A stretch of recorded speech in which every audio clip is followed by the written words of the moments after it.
Hi, it's Kamon Reynolds. It's been a little over 5 days since we did the last nuke follow along video. I'm hoping to split this colony in 2 weeks. We have a lot of work to do. We dropped a pollen patty 5 odd days ago, and I want to see if they've consumed that or how much. Let's check the bottom tray and see if there's a lot of small hive beetle larvae from the pollen patty. There is not.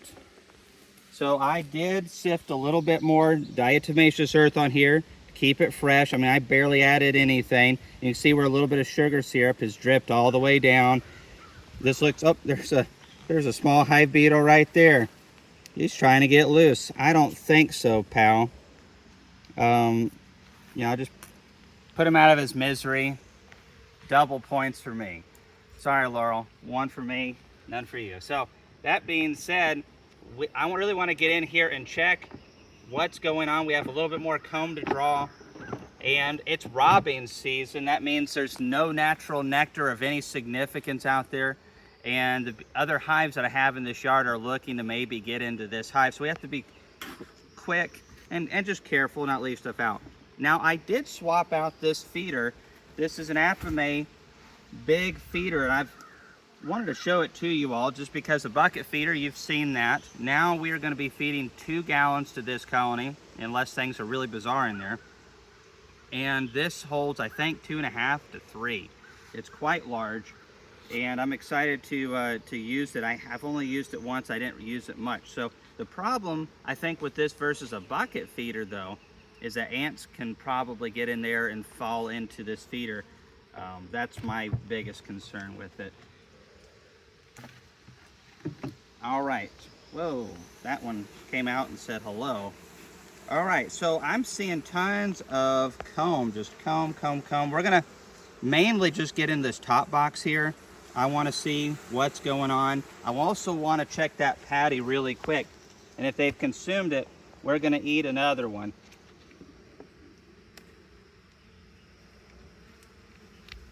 All right. So, wow, yeah, it's completely gone. I don't see any small hive beetle problems, but this is a strong colony. We only gave them what they could eat, and they're hungry bees. You know, you got to know when bees are ready to take it. You also got to have a good pollen patty. I get those from a global brought to my conference. We got a semi-load of them. They have 4% pollen. They also have the Apis Biologics product. I mean, it's just a full nutritional package. And the only place I know of, I think, that still has some from the conference is John Hill, but I might not be correct. There might be a couple others, but Hilco has those. That looks great right there. So we're going to be adding another pollen patty, but we're not going to do that yet because I'm fixing to move these frames around, and I don't want to be crushing bees against that pollen patty while I'm moving these things. So I'm going to put this back right here and give them a little bit of smoke. And we're just going to start all the way on this edge. So there's just a little bit of wax, not a whole lot right there.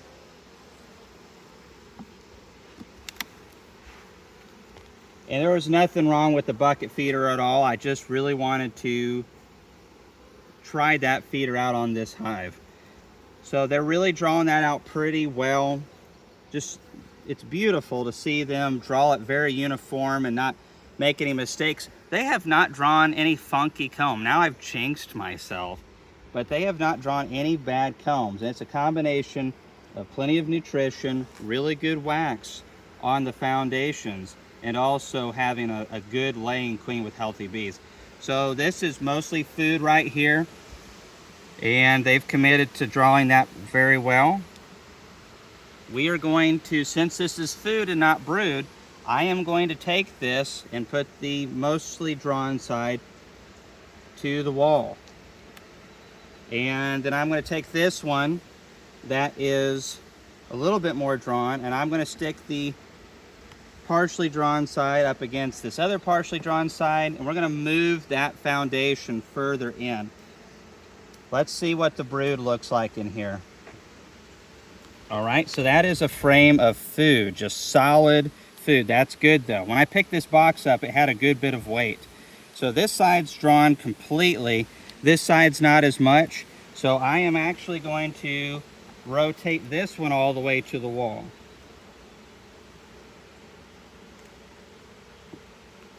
Now, bee bread is something else. If there's just like a ton of bee bread and we don't have a lot of good bee coverage, that's where small hive beetles and wax moth really want to be. They cannot sustain brood rearing off of sugar syrup or nectar. They'll eat it, but they can't raise offspring. There's not enough fats and proteins. All right, look at that beautiful brood down in there in the center. That's what we're looking for right there. So new bees on the way. You can see that there's jelly around the larvae. That is critical for the longest lived bees and the healthiest bees. All right. Yeah, more of the same on this side. So this is a good frame to leave right here because it's probably got brood here in the center, and we don't want to isolate that, but it would be good to have a foundation right up against that because they will want to draw really close to that brood. All right, this frame is just solid honey or sugar syrup, a little bit of bee bread. This one's quite fat too. This one's going to the wall. Okay. And let's see what we have here. This top box was pretty heavy. We have just a little bit of brood in the center, mostly food here. Pretty much nothing but food. Okay, so I'm going to set that one here as well. After this big heavy feeding that I'm fixing to do, it may be the last super heavy feeding that I do for a little while. It just depends on how they look. We did have a little bit of a linden flow since the last video. That's the last bit of our flow, and some years it's great, some years it's not. So there is a mixture of nectar in here as well. So they got quite a hefty amount of feed between the two of those. This is just food, food, and food. Yeah, that's just solid food that we put on the last video. So we're just going to rotate all of the food to the wall. There is, yeah. All good. You know, and if there's a spot the size of one of those frames that had food, had a spot about that big of brood in the center, this time of the year being warm, it being that small, not a big deal. I put it over here closer to the wall. Okay, so here's a question that I have gotten many times before, and how do you know where to put and rotate foundations? So if I stick this one that's not really drawn at all in between two really heavy frames of sugar syrup with a little bit of brood, they're gonna do what we had in the last video. They're gonna draw that honey cell really deep, and they're not gonna draw this out very good. So we would prefer to have it on as much brood as possible, and if it's a thin brood frame, even better. Now there's no way to get this perfect every time, but I am going to stick this up against this foundation here, and I'm going to just move all of these over, getting those foundations more towards the center. And this again is just a food frame. Yeah, excuse me, bees. I'm going to leave a link for these gloves down below. They are really nice gloves. And the grips are the best part. We use them for honey and all kinds of different jobs. So this one's even fatter than this honey frame, so there we go. And this is the kind of stuff, you don't have to do this every year. Once your bees get established, if you protect your combs, the bees protect the combs, this isn't something that you're going to have to be rotating all the time. This gets easier, but starting out there are some challenges, and this is one of them.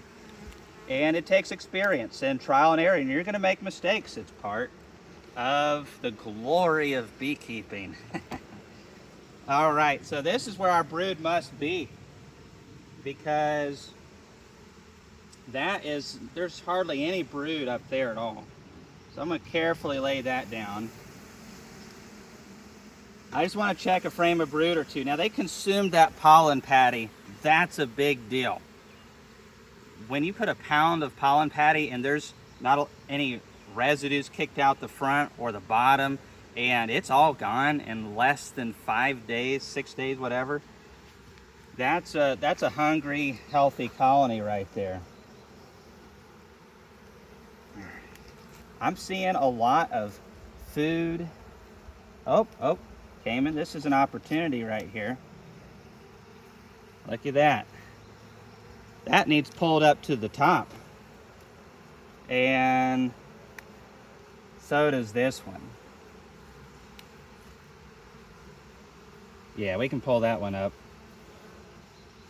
Okay. We almost have a single brood management system going. There's so much food in this top box. The queen is not down below, or the queen is not above, excuse me. She's kind of stuck down below because she doesn't really have any room to lay. So we're seeing some really nice brood in here. They're fixing to cap that. Lots of brood over here.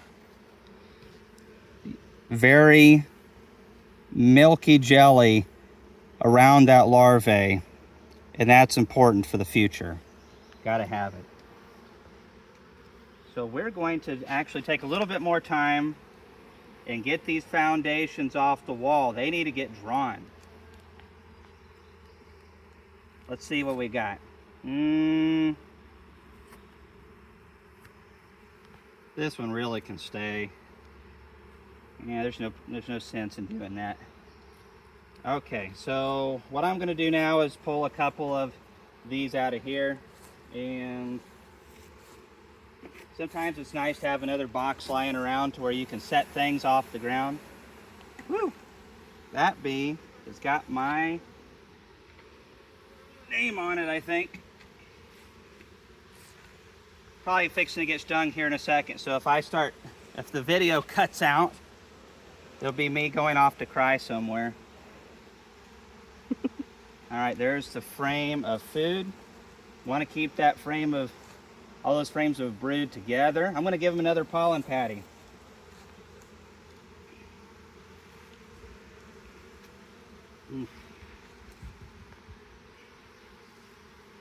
This hive is doing really good though. Looking at how much food's above and down below, this is really good, because I really want this colony to be able to get split this year. In order to do that, in order for it to go forward and continue to go forward, it needs to have at least 30 pounds of food in this colony, and it does right now. It needs a little bit more to finish out these combs. So while we've got this off, we are going to go ahead and feed them this pollen patty. Just go ahead and pull that off of there. It can be really bad to blow bees, by the way. Sometimes your bees are pretty chill like this.